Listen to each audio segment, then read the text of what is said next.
This is my intellectual property. I urge you to please respect my copyright. Join me. We are at a clinic. This was in August of 2017, and it was a Get Connected One clinic where I try to introduce people to where I think my system starts to diverge from a lot of other training systems I've been around. And a great crowd. The clinics at my place are often small. They feel very intimate to me then. I hope you enjoy this and really get a lot out of it and learn. Guilty. Me too. One of the things that dog trainers do the most poorly is manage their reinforcement schedules. I mean, it's hard. So where are those places that we most commonly go wrong, or we misinterpret the learning theory, or we just flat don't use it at all? And when we work dogs, it'll be more obvious to you how I do that, because I do it on the feedback of the dog, actually. I base my reinforcement schedule on the feedback from the dog. What a lot of people want to do, because they're just looking at topography, is they want to do 5 repetitions, then do this. Do 5 repetitions, you know? They want to give it you mathematical. That's fine as long as the dog has read that book and is on that page with you. But we really have to individualize. I think where I fail is I move too quickly. I think the dog... It's because you're not thinking about this. It really is. People explain reinforcement schedules. They were always explained to me a certain way, and it took me about 10 years. You need to think of each behavior as being an individual. And because dogs don't generalize behavior well, you also have to think of each behavior in each location as being a separate little entity. And then we hit adolescence. Just in time. You're like, oh, this is so much better. And then we go, oh, shoot. And in adolescence, the adolescent is testing all the boundaries, and they're exerting independence. And you can feed that child less frequently now, just like you might be feeding a behavior less frequently at this point.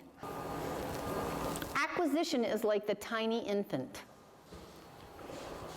You're constantly taking care of a behavior in acquisition. You're channeling it, you're feeding it, you're channeling it, you're feeding it, you're managing the environment so that the dog can be successful. So just as the child or the dog needs different things from caregivers during different critical development periods, a behavior needs different things from the trainer during its development periods so that it grows up to be the kind of behavior you want to be around. And one of my favorite, and this particular man is Mikhail Enrique, and he has a really lovely way of putting this. And he calls it the time to understand, the time to learn, the time to do, and the time to perfect. And right there you have it, acquisition generally. Constant checking, though, to see that skills remain sharp, because neural pathways tend to what? They degrade a little, don't they? And do your behaviors degrade? I see a lot of agility handlers. At home, they're kind of handling like this really casually because the dog is not what? Distracted. And they get to a trial and they try to handle that same casual way, and what happens to them? Yeah, they're not keeping their own handling skills sharp. So this is more advanced eye contact. So when your dog has decent eye contact and has an ability to concentrate for probably a couple of minutes without you prompting them all the time, but certainly at least 30 to 60 seconds, you can start some distraction work.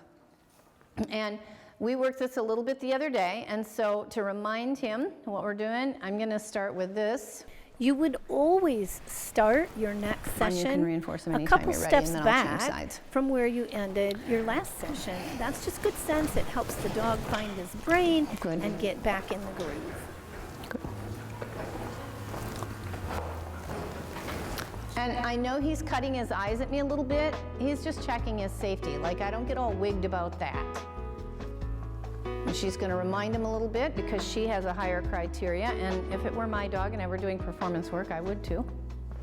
Now you can reinforce that anytime you're ready. Okay, so he looked twice there, didn't he? So she's probably not going to reinforce that because he's beyond that. Good. And this was what was hard for him the other day as well. Ooh, I'd feed that because that was pretty good. That was the first time he didn't have to look twice.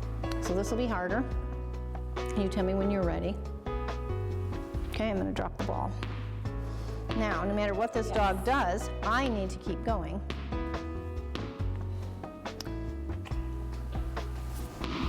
Ah, take that, because the bounce of the ball was a cue to what? Look at me. Look at her. I have a question or an observation. So, This stuff that we talk about in learning theory, you guys, isn't just lingo. Like, it's real stuff. It's real stuff, and you have to think about it as real stuff. It's not nebulous. It's not amorphous. It's not ethereal.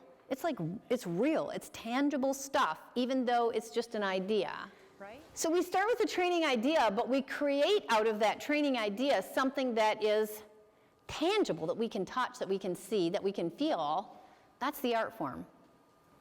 That's the science becoming the art form. I am so glad you joined us. We had such a lovely time, and I'm really looking forward to next time.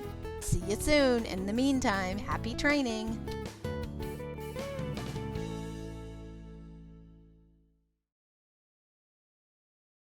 I hope you all get some great dog training information out of it and helps you to be more connected with your dog. Please visit us at www.brendaaloff.com. You will find loads of free information, essays, articles on training, training videos, and my clinic schedules for workshops. Also, visit my YouTube channel at Brenda A. Loff. My Facebook page is Brenda A. Loff. Get connected. We hope to see you there.